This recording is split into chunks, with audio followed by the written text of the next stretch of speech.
Hi, I'm David Valence. I'm one of the programmers at the New York Asian Film Festival. Welcome to the New York Asian Film Festival 20th edition, 2021, and our filmmakers chat. I want to thank the Hong Kong Economic and Trade Office in New York for sponsoring Hong Kong films, and we're very happy today to be here with a Hong Kong director. First, I want to say go to our website, NYAFF.org, to check out all the information about the festival running August 6th to 22nd. Wonderful films. And as I said, we're here with director Chan King Long, who directed a wonderful film called Hand-Rolled Cigarette. Director Chan, welcome. Hello, everyone. So I want to start off. I understand. I've actually seen you in some movies, I think. You made your name as an actor in films and television. Now you have written and directed a very striking film. Please tell us the path, how you went from becoming actor and then becoming a filmmaker. Um, Actually, I study film in my university. So I make my short film and I make some clips in my university before I get into the film industry. And then my first appearance in film is the movie by Food Chan, The Midnight After. Right. So that started my film career as an actor. And then before my first movie, before my debut feature, before Hand-Rolled Cigarette, I keep writing different story to hope that I can make my own movie. But at the end, I need to wait for the funding of the government so I can make my feature debut. That's Hand-Rolled Cigarette. Uh-huh. How did you apply for funding? Is that what happened? Did you find a producer to work with or? I applied the first feature film initiate program is kind of this kind of name, but it's kind of like a competition. Mm-hmm. Yes, you need to write your script first, and then you apply your script to the board, and they will have a grade on it. If your grade is high enough, so you are qualified to have the fund to shoot your own movie. Now, you co-wrote the script, is that right? Or you started writing it completely by yourself? I could write this script with my script writer. And where did the idea to focus on a soldier, back at the handover, who's forced into retirement, and where did you get that idea? And how did you take that idea and bring it to now times? At the very beginning, I want to write a story about Hong Kong, but I don't know how to start Mm. until I read a book by Gordon Matthew, the ghetto in the. Let me check the book name. Okay, sure. The ghetto something. Yeah, it's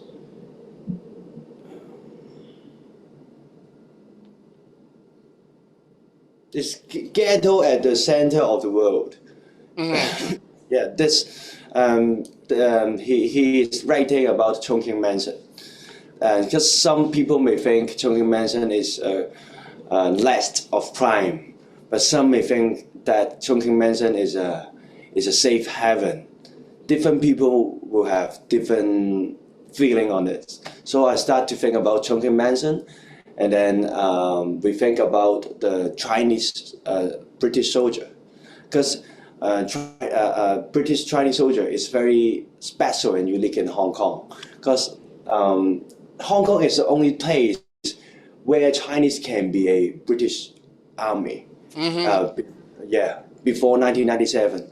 But after the handover after 1997, the Chinese army are forced to be discharged by the military service. So they are confused because they don't have the British passport, and they don't have a very good support after they were discharged by the military service. So they are confused that who they are. Are they British or are they Chinese? So this kind of represents a group of generation, I think.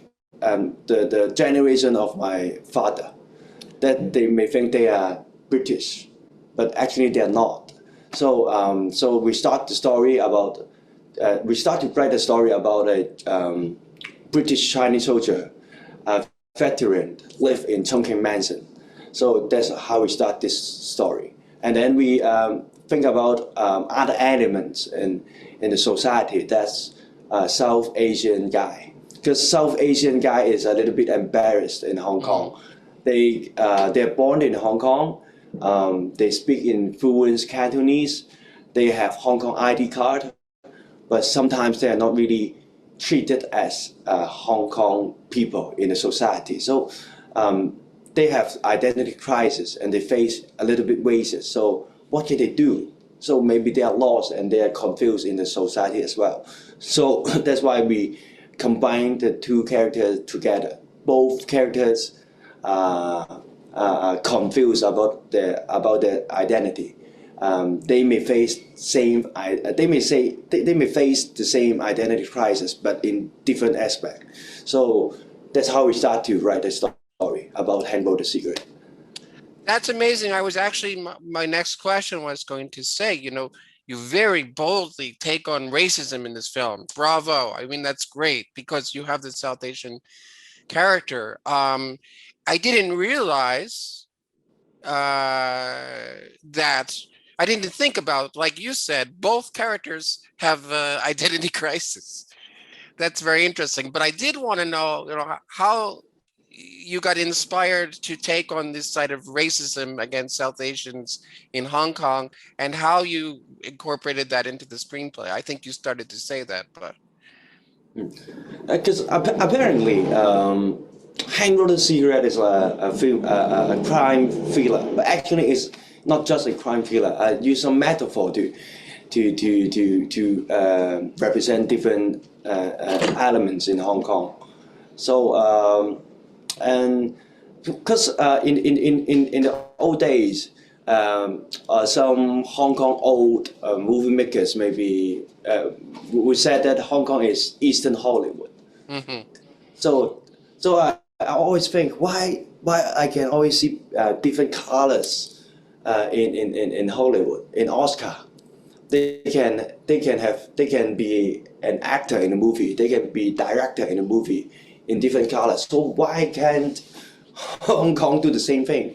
Because in Hong Kong movie, most participants are Chinese. Ah. Yeah, we don't have different colors in our production. So that's why I want to do it. I want to make it in a more international way. Sure. To let people know that Hong Kong movie can involve different colors, and all of the crew and all of the members are Hong Kong people, are Hong Kongers. They are local born. So that's what I want to do. Okay. That's great because certainly your film seems to be very passionate about cinema and Hong Kong cinema and Hong Kong. There's a great message in the end credits to those who keep working hard for Hong Kong cinema, passing the flame to future generations. Maybe Joanna, can you remind us the Chinese? 喺片尾嗰度咧，好亦都展示咗嚇你要明就一眾為香港電影默默耕耘嘅人，一脈相承，薪火相傳。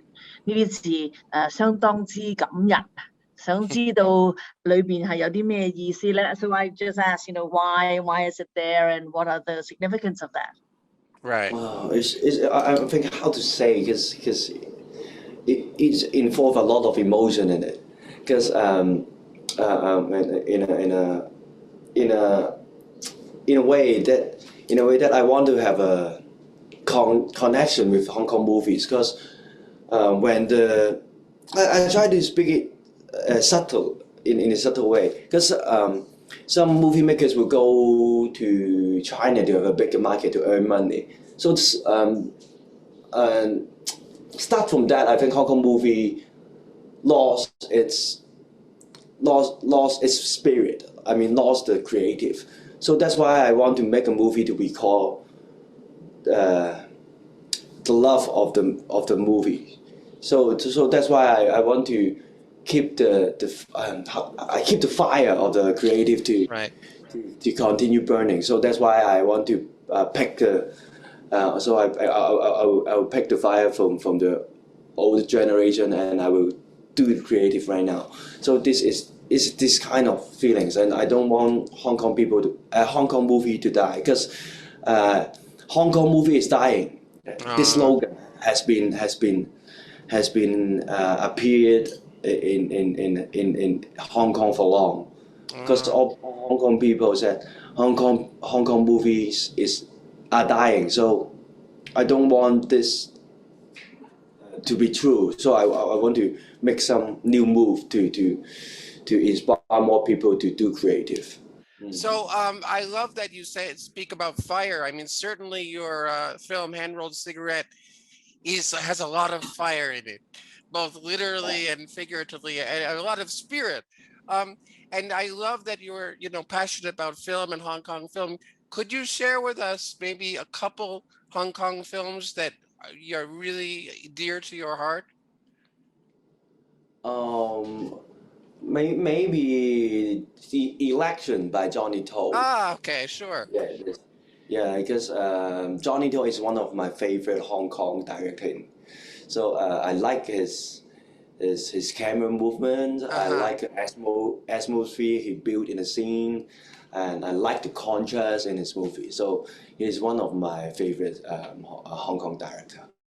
And then, yeah, and maybe basically I would say Anthony Wong Kar Wai, but maybe not this time. Uh-huh. Because Okay. yeah, because and the other is some old movies in Hong Kong is by one of my favorite is Last Victory by Patrick Tam. Oh, sure. Okay, yeah. I would know Patrick Tam's films. Yeah. I like the genre. I like the script, because the script is very simple, but you still can, uh, you can still take your emotion from the script through the visual. So I like that a lot. So maybe the name is Last Victory. I'm not sure. So Uh-huh. I by think Patrick so. Tam. Yeah. Yeah. The Last Victory. Yeah, the Last Victory. Sure. No, that's really and it's interesting you mentioned Johnny To, because I think like Election, like many of his films, your film, I love it's very gritty, it's very mean-spirited. It's a crime film like you said, but it's a little more than a crime film, because for me at the center of your film is compassion. The two No. characters have compassion for each other. Can you explain how you balance this sort of compassion and also this mean crime element in the film? Um, can I explain what's the meaning of handle cigarette in the movie first? You sure? Yeah, because it's a little bit hard, but I try my best to explain. Because hand rolled cigarette, the rollies is a very important symbol in the story. Because for me, if I do the hand rolled cigarette, I will roll it and put the tobacco on the rolling paper, and at the end, I will lick my saliva on the rollie. When I finish the rollie, I will pass it to my bro. If he take my rollie, it's kind of smoking with my saliva. So that's why we are bro. We Ah, have a connection. So but not everyone will take it, and not everyone you would like to give them. So that's why the hangover cigarette is a connection of bros, and it's a symbol of bromance. Also a spirit of loyalty for me.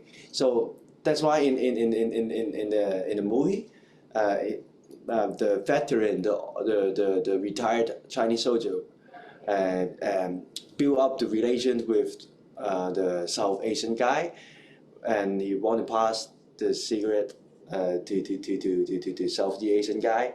At first, the South Asian guy didn't take it, but at the end, when they build up the relationship, he finally take it and try to roll it back to the Chinese old soldier. So I mean, I think it is a very subtle symbol in the movie, but it's connect Sure. the bromance between bros. Yes. That totally makes sense. I love that. Thank you. The finale of first of all, the action in the film is great. I'm very impressed, especially it's your first feature. That must have been very difficult. It's a little bit hard, but it's not that difficult because I have a very good backup because my stunt team is very good. So I will because I told my stunt director, I just told him I want to do a long take and a long fighting scene. So can you give me some brainstorm? And he said, okay, I will do a rehearsal for you. And then he do a 10 minutes rehearsal for the scene. So I pick it. I pick the elements. So I want this one. I want this session, and I don't want this session. So we combined and we revise the whole sequence, and then it comes into 7 minutes at the end. So we do after the rehearsal videos, we go into the location and we start to rehearsal for 5 times, 3 to 5 times, and we start to shoot. Actually, I mean the most difficult part is about the fireman, because we have burned a stunt in the scene. Right. Because at first I just want the fire is burned over near the chest. Right. Yeah, but the first two takes fail. So I asked the stunt team can you add more fire water on it so I can see the fire, because the first 2 takes fails. I'm scared that we don't have time. Please try your best. And then the last take, the fire burned the whole body. So that scared me. Okay. Wow. But we still have the very good outcome. So they use the life as a cause to have that sort. So I'm really appreciate their effort, and I really love my team to work with me to finish this long take. Yeah, you did a great job, and everyone, when you see this film, and the finale is really something else. Please talk about working with veteran actor Lam Ka Tung, and also the newcomer. I hope I say his name right, Pepin Karma. Yeah.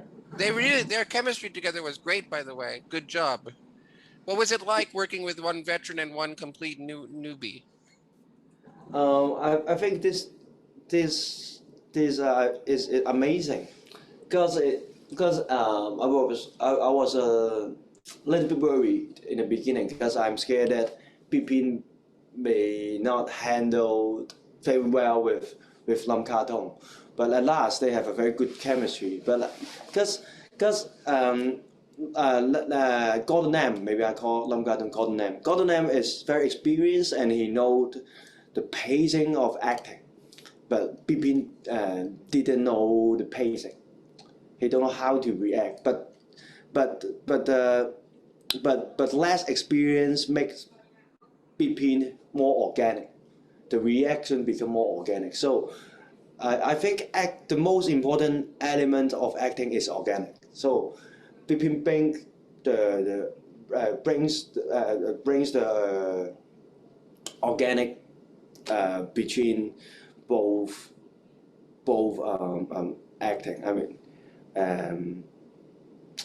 the appearance of Pipin makes the whole scene more organic. So that's why there's a very good chemistry between them. So and I have discussed the script with Gordon Lam for many times for 3 months because he is a very professional actor. He need to know every intention in the script. So why the character will do that? Why the character will do this? He got to know. He got to understand. And then when he understands the whole character, he will start to improvise. So I treasure the improvisation that he gives me, because sometimes the script write down some movement, but suddenly he adds some new movement that I unexpected. So that makes the whole scene more amazing. Yeah, sure. Oh, you had such a great cast all around. What are you working on next? Actually, I'm writing a new story, like Yan Town. What's that? Yan Town is a movie by and in what Chiu Chiu 岩井俊岩井俊二個譯名係咩啊？CGY Oh, Shunji Iwai, the Japanese director. Yes. Shunji Yeah. Iwai. Oh, so Yeah. you're adapting a Shunji Iwai movie? No, I just I have a reference of his Referencing his older films. movies. Sure. Yes, At New York like, Asian Film Festival a few years ago, we had a Shunji Iwai retrospective. Yes. yeah, really? Yeah. You should have Oh, come there. I would like to come. Yeah, but That's great. yeah, but under COVID, I cannot come to New York. So, So the next project you're writing on, it's not action. It's a different kind of movie, or also action, or more Shinji Iwai style. I think a little bit more Shinji Iwai style is a little bit sci-fi, a little bit near future, but still it is a crime movie. Oh, okay. It's still crime movie. Yeah. Okay. Still crime movie. Wow. Well, we're looking forward to seeing that. Would you like to share any message with the U.S. and New York audience before we say goodbye? Sorry. I hope the audience in New York would like hand-rolled cigarette, because this have been a long time that Hong Kong doesn't make this genre. So I hope you guys like this Hong Kong movies, and if you like it, please share to your friends to let more people to know that this is still good Hong Kong movie. Great, thank you so much. It is part of our Uncaged competition this year, and again, I want to thank the Hong Kong Economic and Trade Office for sponsoring Hong Kong films. And again, go to NYAFF.org and check out all the information about NYAFF 2021. Thank you, and see you at the movies. Thank you. See you guys. Thank you. It's very happy that Hand-Rolled Cigarette is selected by New York Asian Film Festival. It's very happy that finally it's go to New York. Cool. Yeah, we're happy too. It's a great film. Really excellent work. Yeah, thanks.